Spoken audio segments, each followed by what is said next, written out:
Everybody for joining us this afternoon slash evening, and if anybody's on the west coast of the US this morning as well. My name is Emily Bass. I am a TA advisor over here at Beazley. Just very quick intro to Beazley. We're a specialty insurance company. I'm sure that both John and Ricky will be going into some detail on some of the fun stuff that we cover. We'll be talking today about both Ricky and John's experience, both coming up into insurance and throughout the entire professional world. So we'll just do quick intros. Ricky, would you like to go first? Yeah, sure. Thank you, Emily. And hi, everyone. My name's Ricky Benjamin. I'm a senior business partner at Beazley. I'm a husband to Trudy, a dad to Jacob and Emily.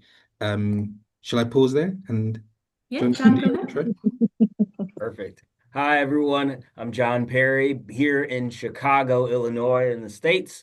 I am the regional manager of the Chicago or the Midwest region here at Beasley, essentially an underwriter and leader of underwriters, which I can talk about what that means. But excited to be here with you all. Thank you for the time.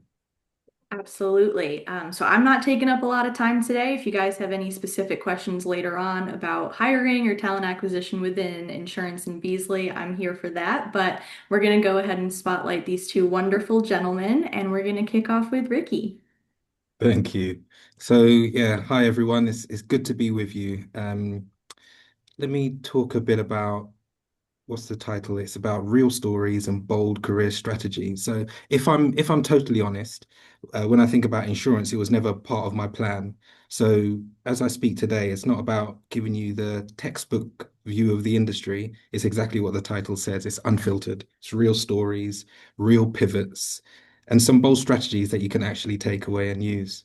So let me start by talking about my journey. I like to call this from council estate to corporate. So I grew up on a council estate in West London, raised by a single mum. So statistically, I wasn't meant to do this well. But the thing is, I didn't grow up thinking that I was disadvantaged. I lived in a bubble of belief. And my mum gave me one message that really stuck. It was get your education. Once you have that, no one can take it from you. And that was kind of my foundation. So at school, I loved athletics. I ran for my borough, but I also stayed focused academically. And through all the distractions of my teens and 20s, I came out with GCSEs, A levels, and a degree in mathematics with computer science from Brunel University in West London. Um, when I was at uni, I suppose that's where things got interesting. So during uni, I was also building a music career in UK garage. I was signed by Universal Records. I was touring Japan, Europe, doing TV shows, national radio. I was really living the dream. But obviously, it didn't work out. That's why I'm here. Um, and it's important. And that was really like an important moment because sometimes life doesn't fail you, it just redirects you. So at that point, I pivoted into banking. I spent over 20 years there, worked my way up. I was a mortgage advisor, bank manager, area manager. I did national roles. So on paper, successful. But then after a while, I hit a ceiling for about 6 years. So I was at the same level, lots of sideways moves, and it got quite frustrating. And it was around about that time when something shifted, because in 2016, I joined a mentoring circle. And honestly, it changed my life. It challenged how I saw myself, how I showed up, and what I thought was possible. That's when I stopped focusing only on my career and started focusing on developing me. So I was doing things like protecting my golden hour each morning, and that golden hour is where I was focused on things that would develop me academically, in thought, in well-being, um, business, all things like that. So I protected that golden hour. I applied the 80-20 rule to life because it's known that 20% of the things that you do result in 80% of the outputs and good things that come out. So it's understanding where that 20 is and focusing on that. I built my network intentionally. So even as much as speaking to my boss's boss, which could be frowned at in a corporate banking environment, but I made sure that happened as well, so that I was elevating my network as well. And I invested in what my purpose was. I invested in my health, and I was looking for real clarity on what I wanted to achieve. And when I did all of those things, opportunities followed. They weren't forced. I wasn't chasing them, but they were aligned to what I thought was important. And that was really, really fulfilling for me. So fast forward now, I'm at Beazley, and I'm looking at things through a different lens. I'm working with underwriting teams as the senior people business partner. And what I love about this space is something that I didn't expect. Insurance is really about people. At its core, it's about protecting businesses, livelihoods, innovation. And what's powerful at Beazley is its depth of experience and expertise. We have underwriters who've come from law, cybersecurity, healthcare, finance, marine, crisis response, and these are people who've actually lived the risks that they now insure. So when we talk about underwriting, it's not theoretical, it's insight, it's empathy, and it's experience. And that creates better decisions and better outcomes for all of our clients. So there's no typical route into insurance, and let me be real with you, I didn't grow up hearing about insurance careers. It was not on the radar, not at school, not in my community, and yet now it's something that I'm encouraging my own daughter to explore. And Amelie, my 16-year-old, is doing A levels in maths, chemistry, biology, and psychology. And what excites me is this: insurance today needs diverse thinking. Whether you're analytical, creative, people-focused, technical, there's a space for you. And that's a shift we need to keep on pushing. Awareness, access, and representation. So how do you get into insurance and how do you get into Beazley? So practically, here at Beazley, we've got structured pathways. In the US, we've got our P28 graduate program. And in the UK, we've got an early careers program, and that includes apprenticeships and graduate routes. And these aren't just entry level jobs, they're real development journeys. So what do you get? You get exposure to underwriting and the business, mentorship, structured learning, and importantly, visibility. My advice here, don't just apply, prepare differently. So understand the business, know why you're interested, be clear on what you bring, because potential stands out when it's intentional. Talking a little bit about bold career strategies, I want to leave you with a few things that genuinely made a difference for me. So I touched on it before, but focus on you before your CV because your skills matter, but your mindset, discipline, and consistency matter more. Don't wait for permission. That would be the second thing. Some of my biggest opportunities came from asking questions, reaching out, and offering value. There's a phrase, a chapter in a book that I really love, and it's about creating the win-win. And it's always trying to create situations where you're helping others, but in turn, it helps you when you're thinking about your development in your career. The third thing, build real relationships, not just a network. People open doors for people that they trust. The fourth thing, stay curious. You don't need to have it all mapped out. Remember, I went from music to banking to HR and now I'm in insurance. So curiosity does create direction. One of my favorites, give back early, mentoring, community work, showing up. It really grounds you and it builds leadership long before the title comes. So I'll finish on this. If you take anything away from today, let it be that where you start does not define where you finish. Your path doesn't need to be traditional to be successful. And industries like insurance, whether you realized it or not, are full of opportunity. So stay intentional, stay open, and most importantly, keep investing in yourself. Thanks for your time. Thank you so much, Ricky. I have two follow-up questions for you really quickly. Okay. First of all, and most importantly, are you on Spotify? Can we find your tune?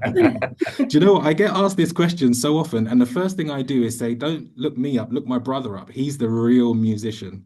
So his name is Carl Benjamin, Carl with a K.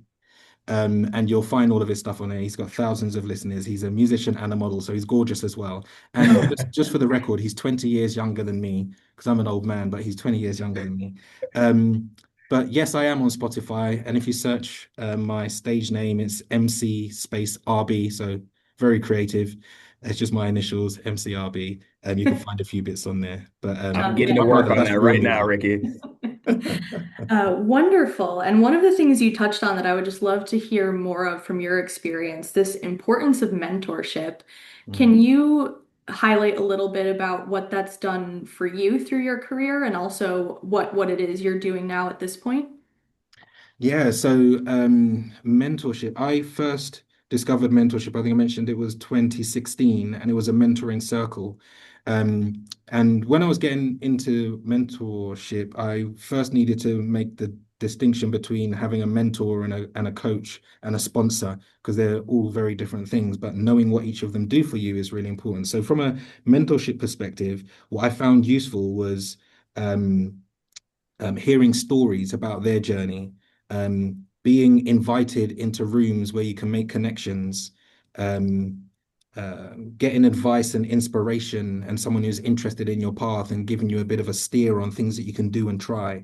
And because I got so much from that, I take every opportunity to pay it back. So I've been ambassador for different communities. I've done group mentoring. I'm on our mentoring list in every organization, well, both of the organizations that I've worked in, and periodically I've always got a mentee that I'm working with. Um, but yeah, it's about passing on what you know and being open to the conversation, giving a guidance and steer. And how do you think overall, how well does that go in corporations right now?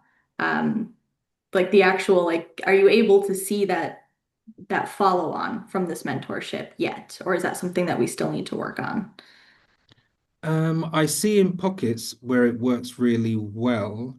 I think for me, and I always have to look in the mirror, and anything I'm going into, you get out what you put in.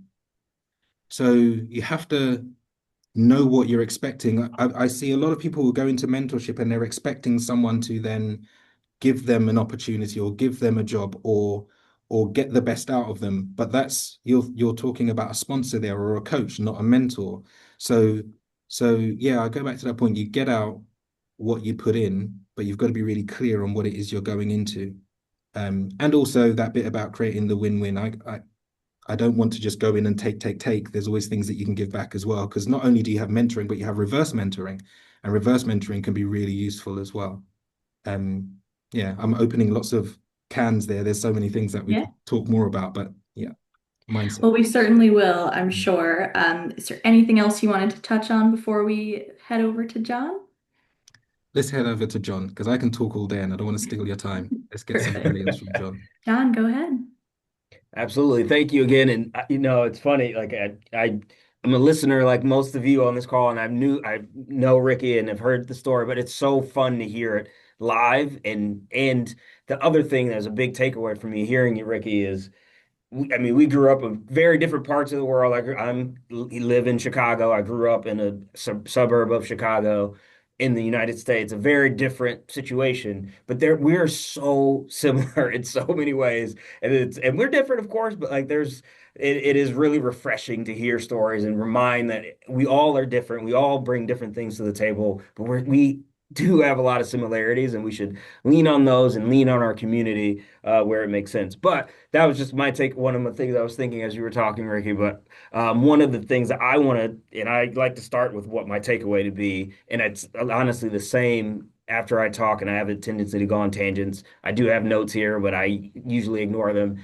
But the my takeaway is similar to what Ricky mentioned, which I want you all to take away from this, that the insurance industry is a good industry with a wide variety of opportunities. So I don't want you thinking that there's, oh, if you're an insurance person, you do this thing and and it's boring and it's old and that is not what insurance is. It's what I thought it was, but it's not what it is. And so I want that to be the big takeaway. But otherwise, I'm going to, similar to Ricky, kind of walk through my path to insurance, my current role. I'll talk about a few career bold strategies as well that worked for me. And again, they may work for you, they may not, but this is just what has worked for me.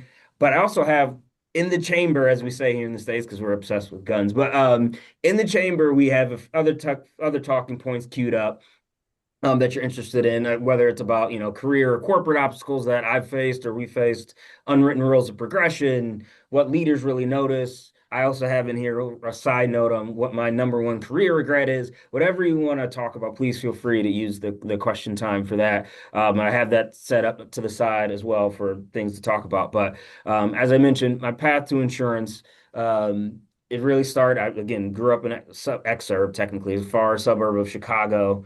Was a good student. I won't lie. I was always a good student, but I loved performing. That was always my thing. And I was laughing hearing Ricky. Ricky was clearly better at it than I was, but I loved performing. Anything that ended with applause, theater, dance, singing, everything, like whatever I could do, playing instruments, anything that I ended with applause, I wanted to do.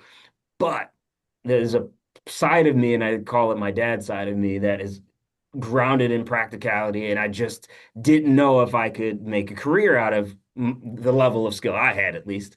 I really enjoyed it, but I had a variety of skills, but I just didn't know if I could find a career with that. And I was very concerned in my head about having this very stable career. I almost had this vision in my head of what it is to be a successful adult, and it was just work in an office and be in a cube. For some reason, those two things, a cubicle, excuse me, like a little small working space, that to me was success as a child. And I just was like, all right, I love performing. I gotta just get into business. That's just what I'm supposed to do.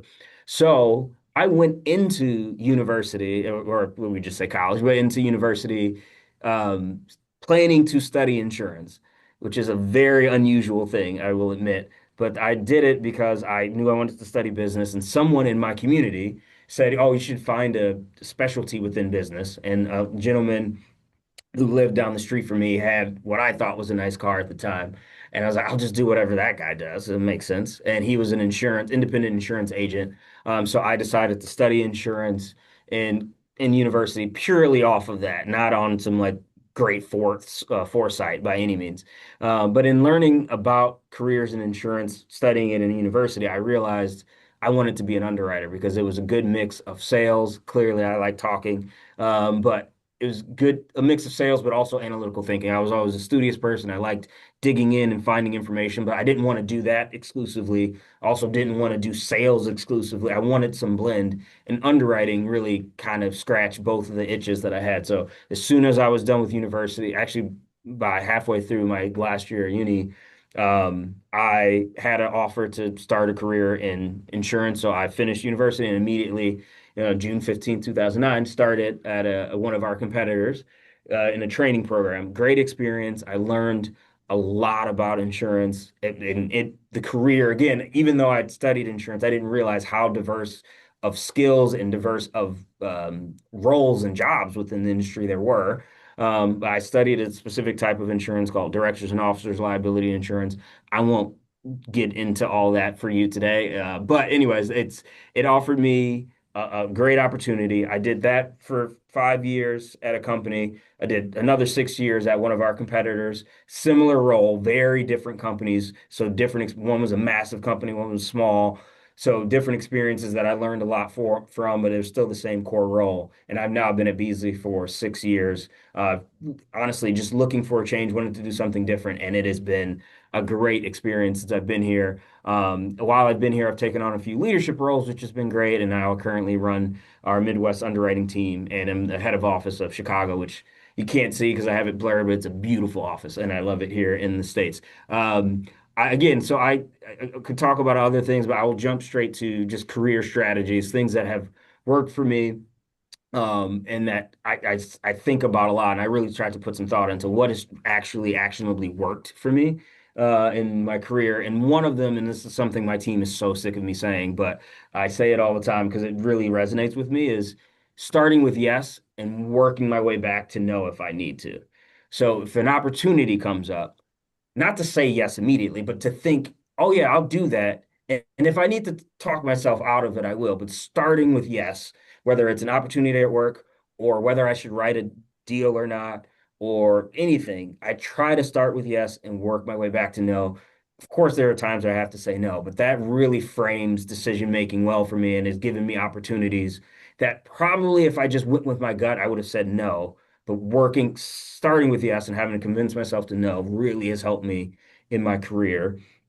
And the second thing is leaning on colleagues with shared experiences, whether they're at your organization or not. That has helped me quite a bit, whether it's organizations like Black Young Professionals or for me, ERGs within organizations I've worked at, whether it's just a mentor relationship, as Ricky mentioned, where someone it doesn't have to be someone you identify with, similarly across multiple spectrums. It could just be this guy's a Chicago guy, and we have a connection there. I want his perspective on that. This is a Black young professional. We have a connection off of that. This is someone, someone who's from the area or has insurance experience like I have, and I want their experience. Whatever it is, where you can find some commonality and some shared experiences, learn from those people, whether they're in your organization or not, because it gives you so much perspective. And the last strategy this is actually, I should have really started with this one because this is the big one for me, is learning how to ask questions and make sure you do it.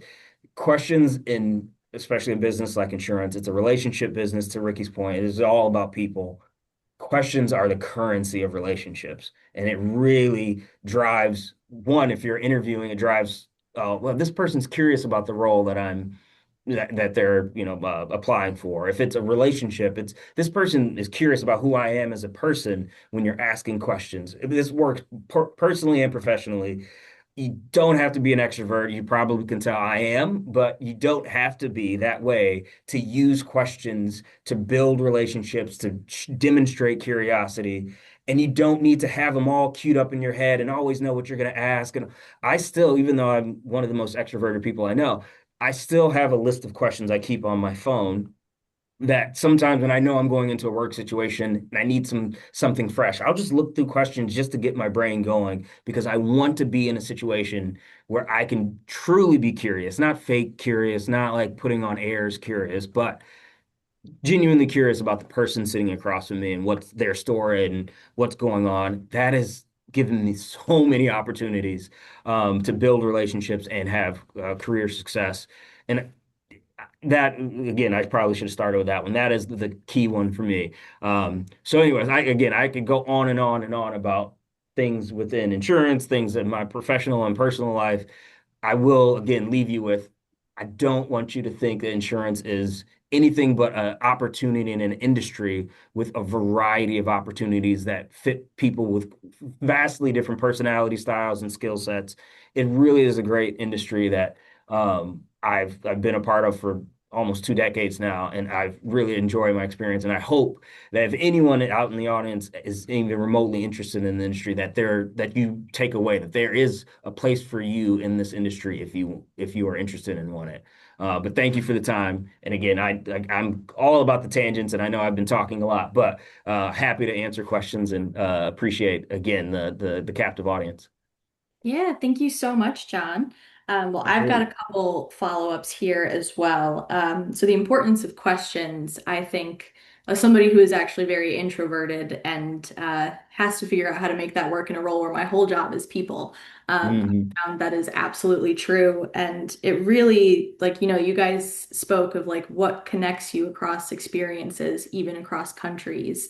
And I think that's one of the biggest things that I've seen. Like I recruit from Singapore to LA, so I've got everything in between, and there's always something I think that can connect, even if it's really small, like we watch the same TV show or something. But Exactly. um, I think that's wonderful that you guys both brought that up. So a couple questions. So first, you mentioned the ERGs, that's employee resource groups, in the companies you've worked for, and it's for both of you, I suppose. But can you talk a little bit about your experience being a part of it and also running it, and what that has done for you, done for others, just, the whole thing? Absolutely. I can start with I think of it as two sides. One, the most important side is the community. Just having a sense of community, like I was saying before, having folks you can share your experiences with and not feel isolated and alone, because that really does help you. At least I shouldn't say help you. It helps me. I will say that it definitely helps me feel like I'm a part of something broader than myself, and I'm not alone and isolated. I really enjoy that, and it's across all types of demographics. Whether it's I've been in ERGs that are for women, and I just wanted to learn how to be a better ally. I've been in ones that are about people of color to connect with folks across that. I'm really active in a network for folks who identify as neurodiverse and just learning, and all of these experiences help me build not just perspective, but community. It's all about that community building. And then from the leading and ERG side, that has been about visibility. It's really helped my career for folks. I wouldn't have even been connected with half of the folks in the organization, in multiple organizations, but particularly here, without being, a leadership role within what we call employee network, but a lot of folks call them ERGs. That has opened the visibility up to me to leaders and other folks across the organization that I would otherwise had no access to or no visibility with. So it's community and visibility have been the two big ones for me. How about you, Ricky? Um, I talked about 2016 being the year that I joined a mentoring circle and it changed my life. Um, in 2015, I joined the first ERG that I'd ever joined, and I found the mentoring circle through the ERG. Um, so so ERGs to me are super important. And after joining that ERG, then subsequently a few years later became a co-chair for that ERG. And then I moved into an inclusion role, shaping inclusion for the whole organization, so all of the ERGs. And when I came over to Beazley, both John and I are co-chairs of our uh, race at Beazley ERG. Um, for me, when it comes to ERGs, I'm quite simple, so I like to think of things of in two parts. One part is creating that inclusive environment, the community that John talks about, where you can find that space to express, to talk, to learn, and feel like you're part of something, not just the work that you do, but the space that you spend most of your life in, because let's be Hmm. real, we spend most of our life at work or in bed. So you gotta make sure that you can bring your whole self to work and feel really comfortable, have purpose, and tick all of those boxes and feel good. The other hand, I like to focus on how do we move the needle? Because yes, it's all good feeling good and making sure people feel included, but actually we're trying to make a difference and make change. And that's where I talk about my proudest moment when it comes to making change. In my previous organization, I helped run and design a program um, called Ignite, and it was specifically for Black and Black mixed race colleagues within the organization to help them thrive and ignite something and just build that community, get tips, brought in lots of external resources and put on events and things like that. Um, and that program lasted 18 months. And if I talk about making a difference, going into that program, attrition, so the rate people left the organization was highest in the Black community in the organization. If you looked at the data during the program, all the way up to that 18-month period and beyond, attrition was the lowest. So it was the best performing attrition across the groups in the organization. And that's testament to when you create that community, but with purpose, and you're supporting and helping, making people feel included, creating opportunity, it makes a difference. And in turn, that meant that representation in the organization increased as well. So yeah, when it comes to ERG, super important. One, for the community side of things and feeling included, and two, to move the needle and uh, better representation. And not just representation, but then you can take it to at each level of the organization that representation matches, because often the higher you go, the less diversity. So yeah, you can really get into it. But yeah, super important. Love an ERG, me. Yeah, thank you so much.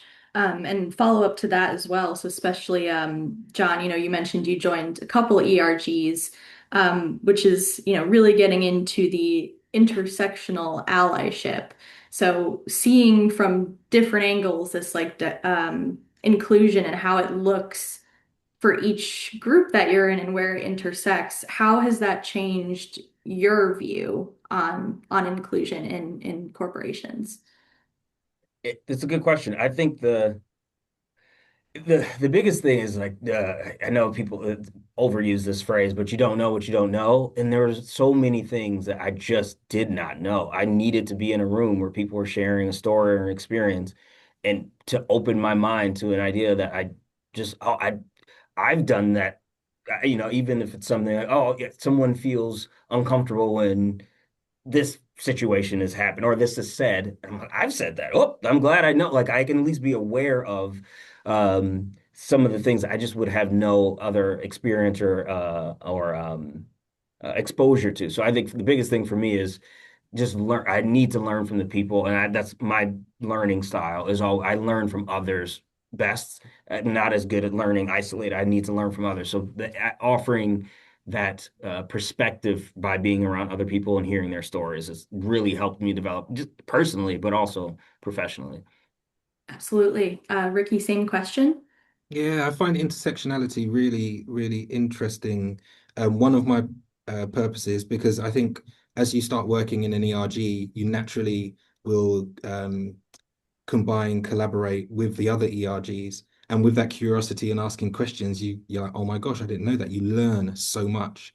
And one of the things that is always driving me in my purpose is my kids and making sure that they are equipped to navigate through life in the best possible way. Because there's so many things that I learned late in life that I wish I knew earlier. So I'm always trying to impart that knowledge that I get. So working intersectional with the intersectionality in our groups, whether that's events or just around tables, I always take that knowledge back to my kids so that we can have those intentional conversations so that they are, I suppose, mentally maturing and more open-minded as they navigate through life. The other thing is finding that common ground. And when intersectionality amplifies your impacts.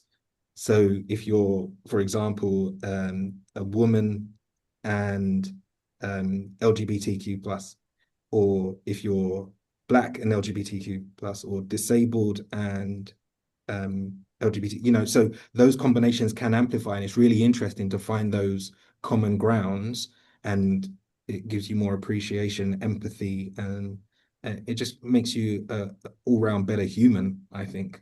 So yeah, really important, powerful. Great. Thank you guys. Um, all right. Going back to John here. So your bold career strategy of starting with yes and moving back to no if you need to. Um, has it ever backfired for you? On a risk standpoint, so my role is in risk and basically deciding how much to charge for a risk that comes in, and whether it makes sense to offer insurance for this risk, and usually it's a business. It definitely has backfired. Way more good than bad, but there have been times where I started with a yes, I couldn't quite convince myself to a no, said yes to a risk, and it pays a big loss. But in the wash, it definitely has been much better. Uh, Again, the pros way outweigh the cons, but it's not like a perfect strategy. You're going to, if and this is just an insurance thing, you're going to pay losses. That's the whole point of the product is to pay claims. But as an underwriter, you're trying to minimize that as much as you can. But yeah, so that's starting with yes and working back to no. Does have It's certainly not a 100% success rate, but it's served me very well so far. 60% of the time you win every time, right? That's how it goes. Exactly, Yeah. exactly. But yeah, it helped.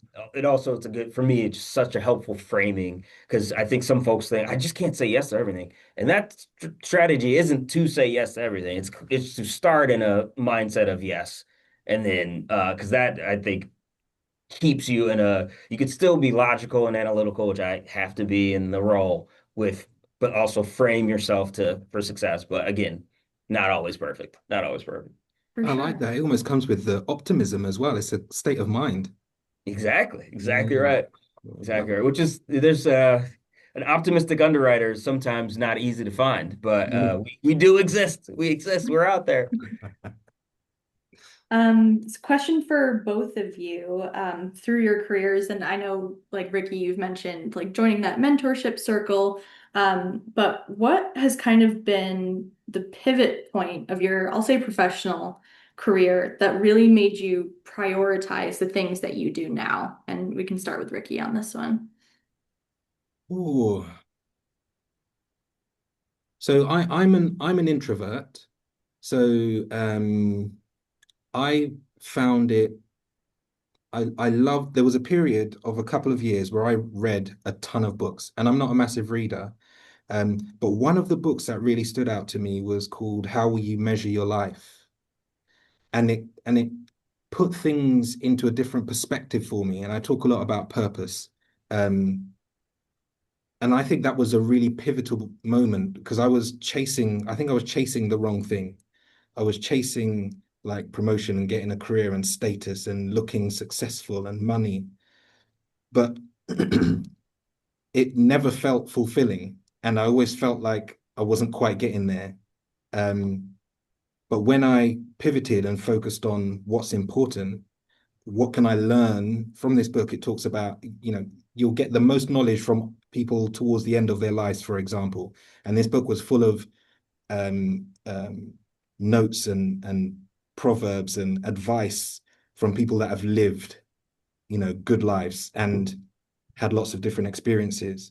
So taking little nuggets from that and being open to that just made me redirect my energy a bit and understanding what was important to me and what boundaries I was going to set.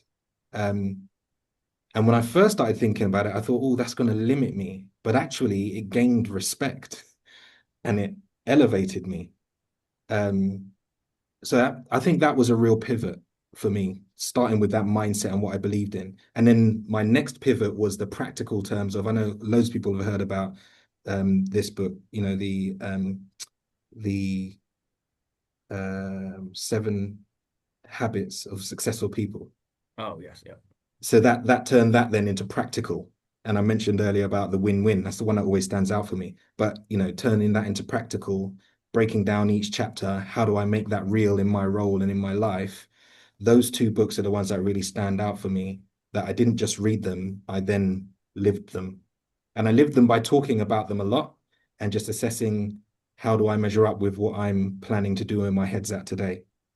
And because I'm such an introvert, I enjoy just being in my own head and working it all out, and then finding the balance to then kind of lean into the extroversion of bringing it to life. But yeah, pivotal points for me. I do like to read, learn, and then apply. Excellent. Thank you, Ricky. As an introvert myself, I always tell people I put the personality on with my socks in the morning so I can come in Mhm. and be there for everybody. So, Nice. Love all that. right. And I John, love it, but cannot relate. I love it, but cannot relate. My personality comes out when I'm around other people. Like by myself, I feel like I'm the most boring person on the planet. But once other people are around, I'm like, this is where all my energy is. I need bodies and people for my energy to come up, Mhm. and my big gestures to come up too. But anyways, yeah. so same question for you. What was the pivot point for you career wise? When I was thinking, I heard the question, I was like, I have a tongue-in-cheek response, which was my first big promotion. I was like, oh, here we go. This is going to be great for me. So that is the tongue-in-cheek one. But the true one is, it kind of leans into what I was hinting at about my biggest career regret, which was a pivot point for me. And it has nothing really to do with the work itself. It had to do with the community piece and me feeling like I let a colleague and a black young professional down, honestly. So I was a few years ahead of this gentleman in Chicago. We were working together at an organization, both under, I was, probably 5 or 6 years in, and he was brand new, young guy trying to get acclimated. And just for context for folks who are not in the United States or know the Midwest, like I have a very, what I call a weatherman Midwest accent. That's just kind of what my accent is here. It's just, everyone's used to whatever, but there is like a more quote unquote Chicago, especially Chicago black accent that like isn't as quote unquote weatherman-y, but it's a way people speak and whatever. And this gentleman spoke in that colloquial accent. He's very intelligent. It has no obviously aspersions on his intelligence or his abilities, but of course, because of unfortunate bias and things like that, and unfortunately racism and all those things, the my accent is perceived as okay and his was perceived as not. And my biggest career regret and what made me change the way I approach talking about race at work and working with colleagues and making sure, to Ricky's point, I had more purpose within the work.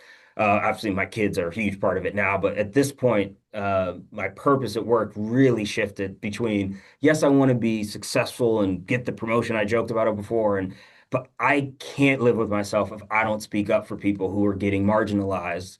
And it was my biggest career regret. I don't know if let myself do, but I did not advocate for him as much as I should have, because even though I didn't have that much equity to advocate, I was still had been at that organization long enough to say that, hey, the bias that is going toward him simply because of his accent is different is completely unacceptable. I didn't do that. I didn't step up and say that, and it changed me in the way I approach work in general. It was a big pivot. And again, it has nothing to do with the nuts and bolts of underwriting by any means. It all is about how my purpose and the way I have to show up to work changed.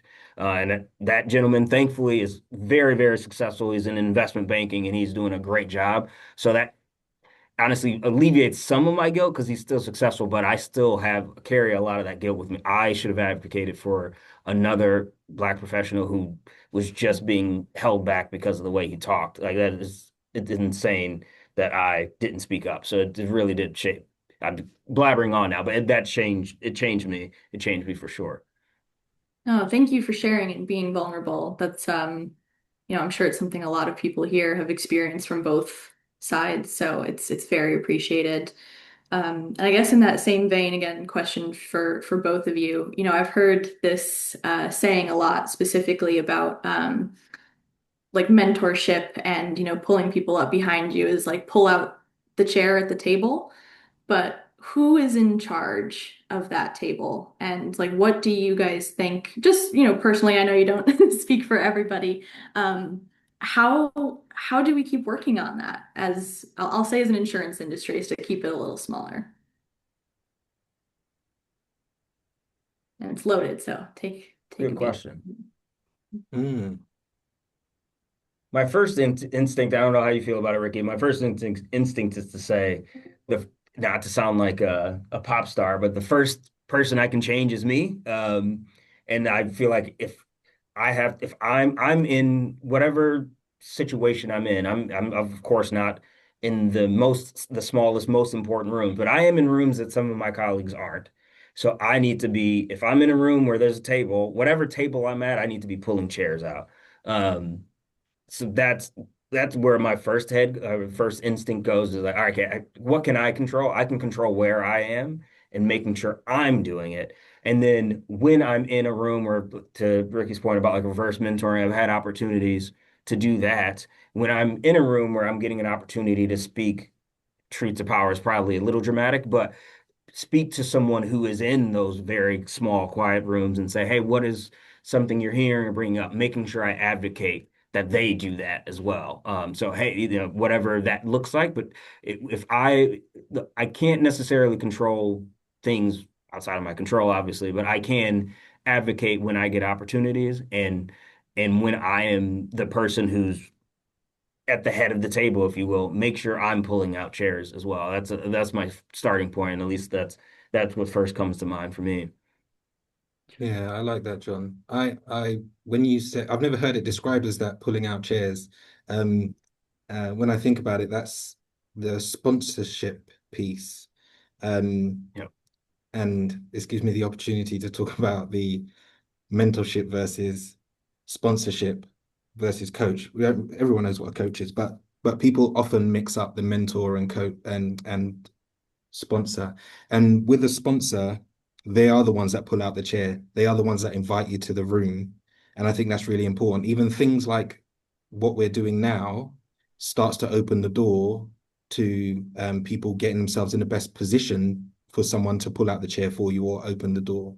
I've had lots of conversations where people are just looking for a sponsor, and as soon as they start a sponsor relationship, they expect the sponsor to start opening doors and creating opportunities. But it might not be what everyone wants to hear, but I think reality here is that if you're looking for a sponsor, you need to prove yourself to that sponsor because they're putting themselves on the line when they pull that chair out.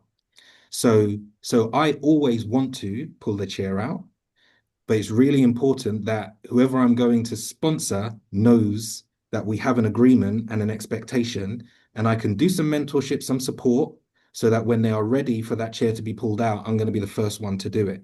So I think that's it's something that needs work rather than just assuming it's going to be done and people are going to just take a chance because your reputation's on the line. And I don't want it to seem like it's something like it's a blocker. I think it's something that needs to be approached carefully and honestly to get the best from it. Absolutely. Thank you guys. And I do hope we come to a point, someday where people can just walk up to the table and be fed. I think that would be a great place to live for sure. We've got a little over 10 minutes left. I know we're going to go to questions shortly. Was there anything that you guys, coming from these conversations before we get into audience questions that you want to go back to, elaborate on, or just touch on at this point? Yeah, honestly, I mean, I'd love to see the questions. I want to give as much time as we can for that. And the only thing I will just say, one of my things I wrote down was like unwritten rules of progression. And I just want to make this quick point is just perception is reality to some degree. So you have to, whether we view it as fair or not, you have to use mentors, use, networks, use whoever you can to get to manage your how you are perceived within your organization. That does no one will come out and say that it's not going to be in your employee manual, but it is an unwritten rule that you need to manage your perception within your organization. So that's one just random point I figured I'd make there. Yeah, thank you. Anything else from you, Ricky, before we get going on here? Proactivity. Um, I often talk to my kids about proactivity and there's layers to proactivity. That's the point I like to make because some people think, oh, I can be proactive. I'll just get out there and I'll do it. But actually, I mean proactivity before you're proactive. How are you preparing? There's layers to proactivity. Um, so so yeah, I think proactivity is one of the chapters in the book that I mentioned as well. But when you really get under the skin of proactivity, it's got a whole new meaning and it really is about how you prepare and then put yourself forward in the best light and make the most of situations. Comes with curiosity as well, but you are proactive. Excellent. So yeah, Thank you look it guys up. so much. Yeah. All right. Well, we'll jump into some audience questions here then. So we're starting with you, Ricky. You've successfully pivoted your industry a few times. What's your advice for someone looking to transition into insurance without direct industry experience? So do your homework, understand the industry that you're going into, and find the connection that makes you want to move in that direction because that story is going to be powerful and it's going to capture the mind and imagination of the people you approach when you're trying to get into that space. Um, my pivot into insurance was through one of my sponsors, was a reverse mentor, then sponsor. So I moved to insurance more for the culture of this organization. But then when I started to look up what Beazley did and what insurance is about, made me even more curious. And that's when I knew that's where I wanted to go. So yeah, did my research and connected it to what's important to me and talked about it. And then the door opened and I was successful and here I am. And it's always been the same. Whatever I've pivoted to, I've only pivoted if I'm really interested and passionate about it. Um, and then whether it's introversion or just my personality, I'd research. So I really knew what I was talking about, made a connection so that I had a narrative when talking about my direction. So it's compelling for me and drives me and interesting when I tell others about it. Thank you. This is kind of a follow-up to it. I'm going to put in my 2 cents on this one, but then would love to hear from you both as well. So this question is, do you think it's ever too late to pivot into insurance? I'm in my 30s and considering a complete career change. So short answer is it's never too late. What I would say is there are some skill sets where it might be a little more difficult than others. Um, for instance, I hire a lot for like insurance data analysts, and they don't necessarily have to come from insurance.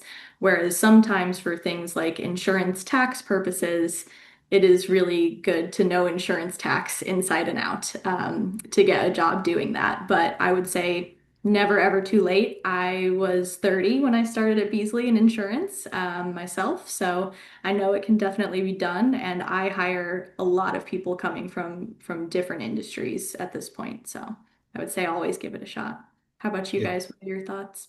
here, Emily. I came over to Beazley in insurance at 47 years old. And one thing I realized when I came here is that there's loads of courses, support, qualifications that the organization will support you with so that you can do your learning while you're working. So it's never too late. How about in underwriting, John? What kind of pivots have you seen? I've seen a lot. Like I think I mean, of course, I'm an anomaly and I've done it the whole ride, but I've worked with hundreds of colleagues over the years, and some of them have done the traditional route, and a lot of them haven't. And I think the key is in those conversations, and you both would know better than me of the interview process. You've been in way more of those than I have, but I think I know folks who are lawyers. I know folks who are just kind of data analysts. I know folks who are in banking. I know folks who are legitimate like theater performers who are not underwriters. I think you just have to find the thing, to Ricky's point of doing your homework, figure out what the role is for instance, an underwriter. Let's just be more specific. An underwriter, it's sales and analytical skills.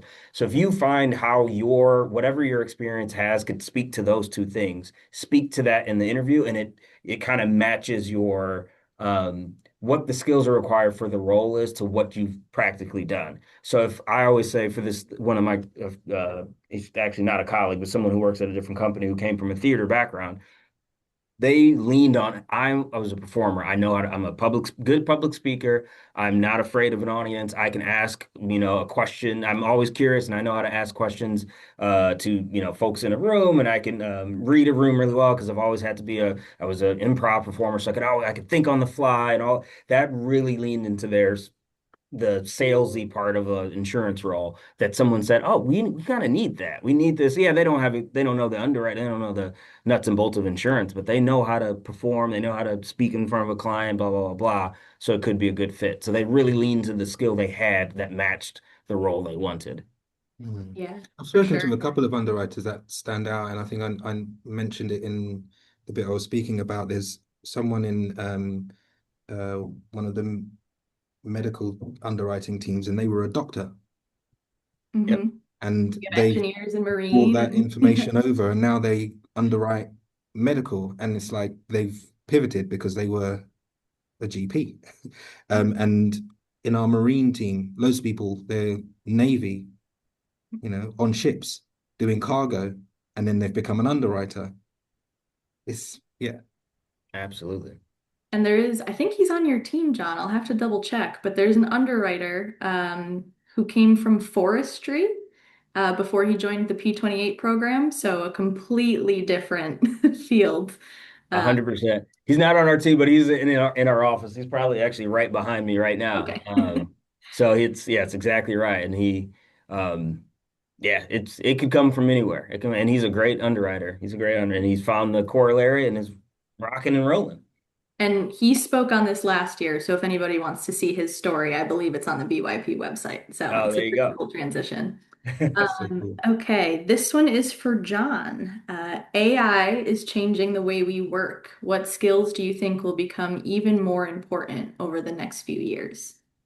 Ooh, yeah, I could speak for a while on this. I'll try to keep it brief because I know we only have a few minutes. I keep saying back and forth, underwriting role specifically, so I'm biased to that, but I've said it's a mix of analytical thinking and sales. I will say that shift is going more towards the sales than the analytical thinking because of the quality of the tools of artificial intelligence, that it can do some of the blocking and tackling, or at least things that I do as an analyst. So I really have to lean on my relationships and sales piece more than I have in the past. So as the short answer is, I think from an underwriting standpoint, I feel like that part of the skill set is going to be increasingly important. So if yeah, I'll leave it at that. Yeah.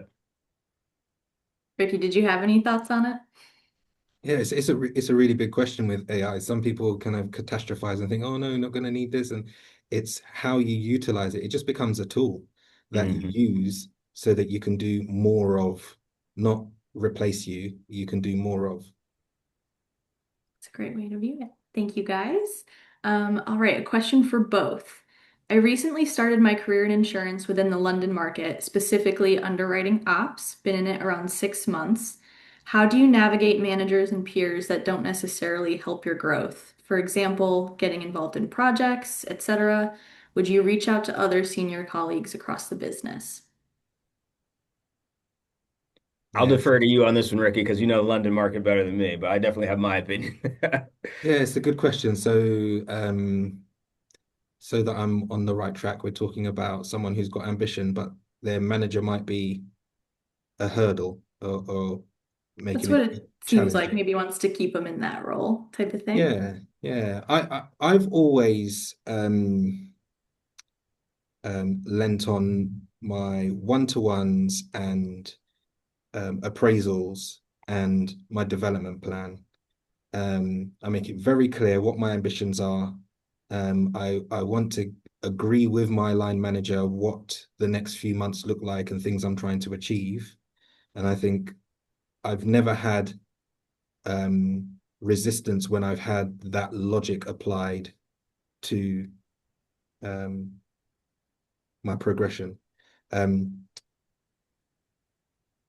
the other thing that can be really useful is agreeing to have skip level one-to-ones as well.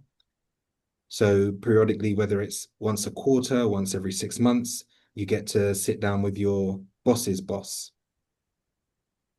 And that can be built into your strategy. And most leaders would agree that I've never had that request declined. And that means that you're not just reliant on one person, but you've got the next level as well. And then there's the networking piece. I've always found that being part of an ERG meant that there was loads more opportunity. There's more visibility, exposure. Um, so yeah, it's having that strategy and understanding that there are various routes that you can take, but you've got to start with what is my development, my plan for the next year, which you build with your line manager, and then you take the necessary steps to progress. If it gets tricky and you're seeing real blockers that are unreasonable, speak to HR. I will say, because You I can have know a some people conversation, get, mediate. yeah, a So little nervous about it, but we are here to help. I promise. I yeah, like, there's a lot of us who do not let that stuff fly. I think Beasley's pretty good at that. So, um, yeah, I would also add before John hearing your thoughts on it. I don't know what company you're at, of course, but I have seen a lot in insurance in general, I would say that they're very rigid about like when people can move up, which maybe isn't necessarily fair to who's the top performer and things like that. So I think coming prepared with a lot of facts about the performance you're putting in, if that's what you're looking to do, is move up. That's what I would do. Say like, well, here's everything I've done this year, and this is what you said the metrics were. What are next steps here? But John, what are your thoughts on that? Yeah, I will admit there are different nuances in the London market than in the US market, but I think the themes you guys hit on are spot on. And that's I like the way you phrase it, Rick, is the skip manager, or basically your boss's boss, having that conversation. The only caveat I would say is make sure you give your manager, whoever it is, the full, like Ricky said, this is what I'm doing, these are my ambitions. And then when you have that meeting with the boss's boss, your same message, there can't be any accusation. Well, oh, he didn't tell me this or she didn't tell me that. I laid it out clearly to both of you. I'm not saying anything to your boss that I didn't say to you. These are my ambitions. I'm not trying to go around anyone. I'm just laying out my ambitions. And it's just it's less likely, to Ricky's point, if you have one really just intransigent blocker, it's less likely that you're going to have two. So just adding another person to the chemistry gives you a better shot of someone maybe advocating for you. Um, so yeah, I think you both are spot on of what I would do in this market for sure. I would say, these are my ambitions. This person's not going to listen. I'm going to lay it out to their boss and then, or anyone else who will listen in a respectful, very transparent way. Yeah. Absolutely. Are you guys okay to stay on? We've got a couple more questions. I think I've got another five, but then All I have to right. jump to a meeting. Sorry. So Do our best. I've had a few moments at work where someone said something that didn't sit right with me, but I wasn't sure if I was overthinking it. Have either of you experienced that? every Yeah, week. I don't know if you feel the same, Ricky, but yeah. More so, more so earlier in my career. Um, and on reflection, if it made you feel a certain way, don't play it down. Mhm. It's real. The next thing for you to do is to think about how you address it with the individual respectfully. And it doesn't have to be straight away. You don't have to put that kind of pressure on yourself. We don't all think that fast. I'm a reflector, but you could always go back to that in that situation, that individual, and say, the other day when this happened, this is how it made me feel. And I just wanted to have a conversation about it. And there are things that you can do, but if something's made you feel a certain way, don't push it down. Yeah. Think about it and I then would say, go back. totally agree. unless it's like egregious, which I think a lot of us have experienced as well, I do try to come at it from a point of grace in the sense that like they probably weren't trying to say something terrible. So this is an opportunity to say, hey, that's not something you can really say. And here's why. If it goes differently than that, HR needs to get involved after that. But I think it's not always easy because sometimes it is nasty and you have to remember they might not have meant it that way. But I think um, Ricky, your point, like just you. I think you were spot on. Like you know yourself. You know, like I need to take some time to reflect. I know myself, and I'm an emotional person. So if I react in the moment, it's not great, and I Mm, usually come down. So like you just have to know yourself and say, if and I'm a thinker, I'm an extrovert. I need to talk to other people to think about things. There's a lot mm, of people need to say, I need a quiet room to think about what did they say, what's the context, how should I react. But giving yourself time is so key. And then just knowing who you are. Because I know for me, somebody says something sideways. I try, to your point, Emily, try to give grace. I talk to a small community of people, usually, honestly, my wife. This is what happened. Sometimes just saying it out loud, I'm like, hey, okay, it wasn't that bad. And sometimes it's, no, I said it again. I'm still upset. This needs to be addressed. But knowing yourself, because I know if I do it in the moment, it's probably not going to be great, and maybe HR is going to be involved anyway because anyway, like I said, know yourself and figure it out how you need to best address it. But to Ricky's point, I think was the key is just you don't just sit on it and think you're the flaw or you're the problem. Give it a really reflect and make sure that uh, you try to address it if you feel like you need to. yeah. yeah. And things that I always have in my back pocket because I'm quite long in the tooth now and had lots of conversations like these. I'll say, what did you mean by that? Mm, Mhm. Just calm. Explain Or what was your intention when you that. said that? that's powerful. That's all. And often there's apologies or oh I didn't mean to and then you can maybe expand and say why it might not have and this is how it made me feel. I recognize it wasn't your intention, but the impact is important as long as you're learning, that sort of thing. So you can do it with grace, like you said. But but yeah, having those two, I like those two questions in my back pocket. I can draw for those quite quickly if it's obvious. But sometimes I have to just go away and think about it, like, am I over And it? sometimes they need to be checked in the moment, like I said. Yeah, yeah, But, yeah. What did you mean by um, that? With a smile, like, It's and a John, question is a powerful thing. It really mm, is. Yeah. yeah, yeah. John, if you need to jump, feel free. I'm So just sorry. I apologize. I'm so sincere. Thank you so much for the time. Emily, thank you for coordinating. I'm sorry I do have to jump, but this was fantastic. But please don't end John. on my behalf. But Thank Thank you. you. All right, Ricky, you okay to take a couple more? Yeah, I've got time for yes, yeah, I've got about 7 minutes. Loads of time. Okay. All right, well, I'll do my best. Okay. Have you ever felt like you were carrying the responsibility of representing all Black people at work? How did you deal with that? Oh my gosh, yes. Yes. Um when I when I first so around lockdown, um George Floyd, um we hosted a call in my previous organization, and I joined that call and told a story, um, just to share experiences, which then led to a series and things. But in that moment, I felt like I was representing all Black people, or all Black people in my organization.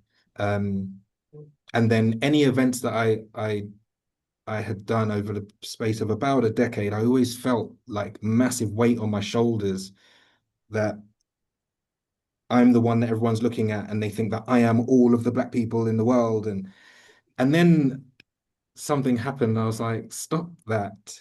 You can't take that responsibility. It's not fair. It's not right to put that pressure on. You can represent, but you use it in a way to open doors, open ears and eyes, and ensure the message is that I'm not representing everyone. This is my story. These are experiences I've had. Um,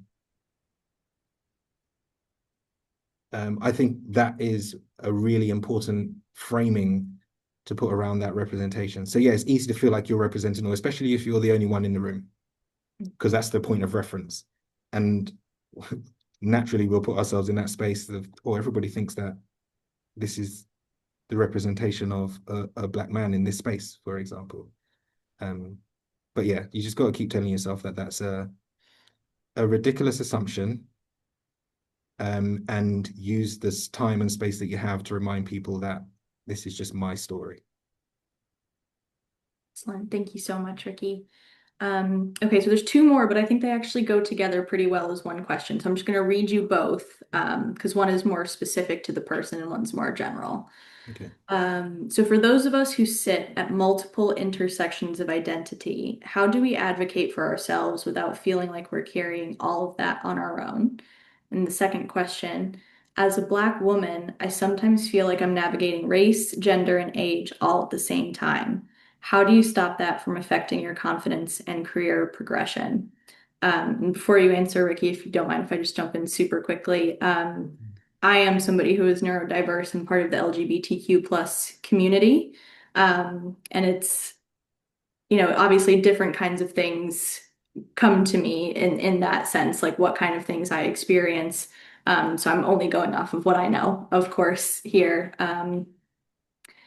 It does sometimes feel like a lot, but I'm not perfect at this. I know I said it before, like I try to give people as much grace, but sometimes it is really horrible to hear how people might think about things about yourself that aren't instantly on display, which is again a very different kind of self-advocacy because I'm not obviously any of those things except a woman. Um, and it's something I still deal with, but I try to remember in the moment, like this person probably doesn't hate me, but where is this coming from? They owe us the same kind of understanding I'm trying to give them, which doesn't always happen. And those are always lessons. And that's how I view it. But that's again coming from a very specific kind of intersectionality here. So, Ricky, I'd love to hear your thoughts. Yeah, it's a really interesting one, and it's tricky because it'll be different for different people. I think I've mentioned before the optimism that I have, but I try to turn the thing that makes me different into a positive. Um, and I know statistically it might read negative, but those are the things that make you unique. I always also want to find your people, and that doesn't necessarily just mean people that look like you or have the same characteristics, but it's finding the people that get you. Because you need to find a source of strength and confidence, because that's what will help you turn, well, helps me turn my characteristics into an advantage. Um, I've always thought that. I'll tell you a little story. When I was a mortgage advisor in a bank, I was the only black person in the bank, and I had cornrows, cane rows, depending where you are in the world, you might call them different things. And I worked in the city in London, and when customers would come in, I would see that they were surprised that I was going to advise them on the biggest financial commitment they were about to make. Um, at first, it bothered me a little bit, but actually, I turned it into an opportunity to change someone's mind. And then I started to see it as an advantage because they sat down and had a low expectation, more for them, but left delighted. So those are just little techniques that I had in turning it into an opportunity or into a strength or something that made me unique. You walk into a room and you're the only one, people are interested in you. It's easier for you to navigate that room and walk around because everybody wants to talk to you because you're different, unique.